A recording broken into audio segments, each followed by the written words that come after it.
Welcome to Spotlight. I'm Liz Wade. And I'm Bruce Gulland. Spotlight uses a special English method of broadcasting. It is easier for people to understand no matter where in the world they live.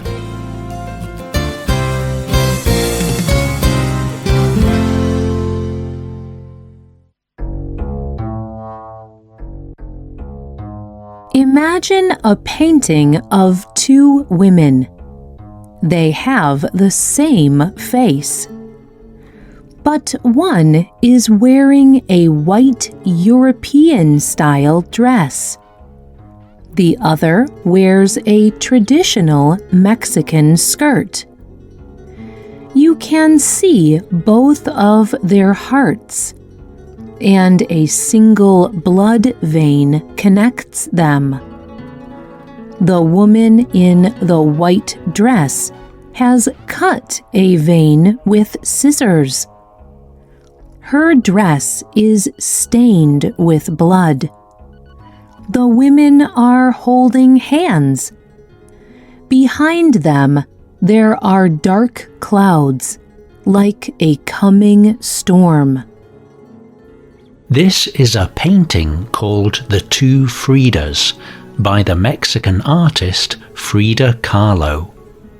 This is a painting of herself. She painted it after she and her husband divorced. It symbolizes the pain and longing of this lost relationship. Kahlo often painted herself. But she did not just paint what she could see. Her painting expressed what she felt with symbols.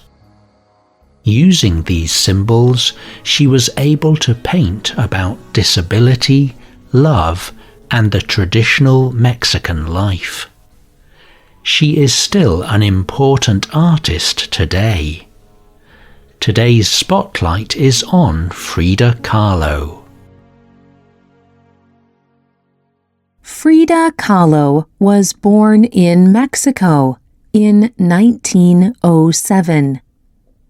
She began painting when she was very young, but she did not think of it as a job. Instead, she wanted to be a doctor. She even attended school to become a doctor. But when she was 18, she was in an accident. Kahlo was riding on a bus. The bus driver crashed into an electric train going full speed. The crash hurt Kahlo very badly. She broke her legs, foot, pelvis, and collarbone. Worst of all, a metal rail speared her through the stomach. It shattered parts of her spine, and it made it so she could not have children. Because of the crash, she lived in pain for the rest of her life.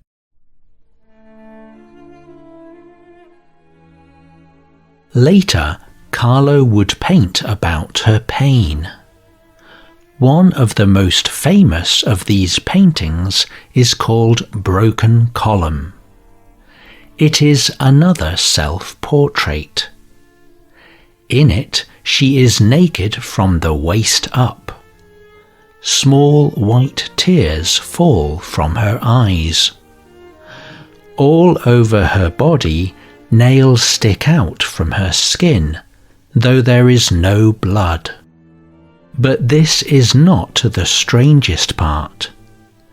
From her neck to her waist, there is a huge gash. It looks as if it has been left by an earthquake. Inside the gash is a tall stone column. It is like those that hold up old houses. And the column is broken into pieces. A yellow desert stretches off behind her. The crash destroyed Kahlo's body. She would never be a doctor. But the crash also gave her time to paint.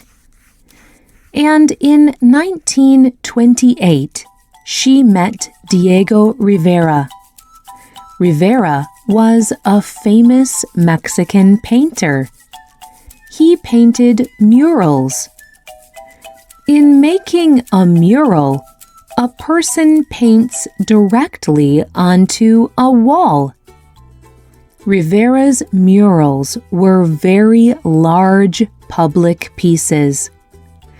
They showed the indigenous people of Mexico and industrial workers. Kahlo asked Rivera what he thought of her painting. He wrote later about that first meeting with Kahlo. He said her paintings had a deep honesty and an artistic personality of their own. He said it was clear that this girl was a true artist. Rivera encouraged Kahlo's painting, and soon they fell in love. They married in 1929. Together, Kahlo and Rivera traveled the world painting. But the marriage was not easy. Both of them had many affairs. They often lived apart. They divorced and remarried. But they also loved each other deeply. Once, Kahlo wrote to Rivera in a letter, "Nothing compares to your hands. Nothing is like the green gold of your eyes. My body is filled with you for days and days. You are the mirror of the night, the flash of lightning, the dampness of the earth. The hollow of your armpits is my shelter. My fingers touch your blood. All my joy is to feel life spring from you." Many of Kahlo's paintings are about their troubled relationship. In 1943, she painted Diego on My Mind. It is another self-portrait. In this painting, she wears a traditional Tijuana costume. This white robe wraps around her like a butterfly's chrysalis. Strange white threads stretch out from her body. It is like they are holding her in place. And on her forehead is a picture of Rivera. Kahlo painted this after their divorce. It shows that even though they were apart, she was still thinking of him. Kahlo did not find immediate success as a painter. Rivera helped her meet many people. And after a time, she began to show her paintings in galleries. But many people did not take her seriously. They did not believe her art was there because of her skill. They believed she found success because her husband was famous. In 1938, Kahlo went to New York. She had her first solo exhibition. the gallery only displayed her paintings. But the news media did not treat her with respect. A writer for Time magazine saw the exhibition. He said that Kahlo's paintings were weak. He did not like the bright colours, and he compared her paintings to ideas of a child.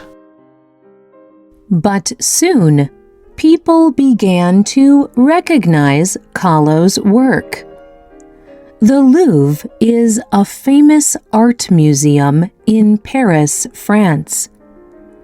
In 1939, the museum bought one of Kahlo's paintings. The painting was called The Frame. The Louvre had never purchased a painting by a Mexican artist before. It was a great achievement for her to be the first. Other artists also encouraged Kahlo. André Breton was a French writer. He called her art a ribbon around a bomb.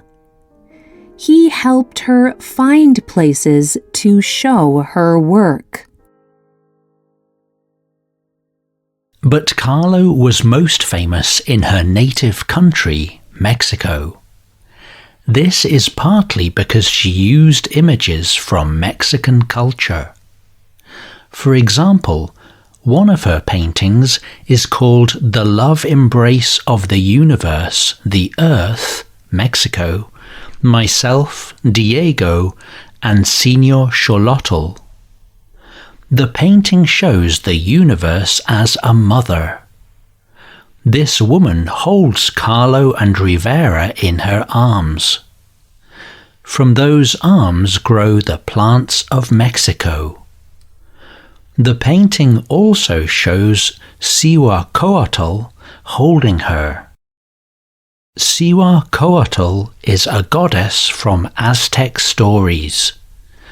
The Aztecs were one of the original peoples of Mexico, and Cihuacoatl was their mother goddess. By including Cihuacoatl, Kahlo shows a motherly love for her husband. But she also shows that her mother is Mexico. It is the thing that gives her life. Just as Kahlo was becoming more famous, she began to get sick. Her health was always bad, but it began to get much worse. The pain in her back made it so she could not stand or sit long. In 1953, doctors removed one of her legs after an infection. She lived either in a bed or a wheelchair, and she abused medicine to manage her pain. Later in the next year, she got sick from pneumonia. This made it hard for her to breathe. She had a terrible fever and was in a lot of pain. She died in 1954. She was only 47 years old. In the years since she has died, Frida Kahlo has become very famous. Her paintings are world famous. In 1984, the Mexican government even declared that her paintings were part of their national heritage. Women celebrate her for her fearless images of female life. But more than anything, people remember her for her talent and special vision. As Rivera once wrote to the Spanish painter Pablo Picasso, I recommend her to you, not as a husband, but as an admirer of her work. It is acid and tender. It is hard as steel and fragile as a butterfly's wing. It is as lovable as a beautiful smile, and as cruel as the bitterness of life.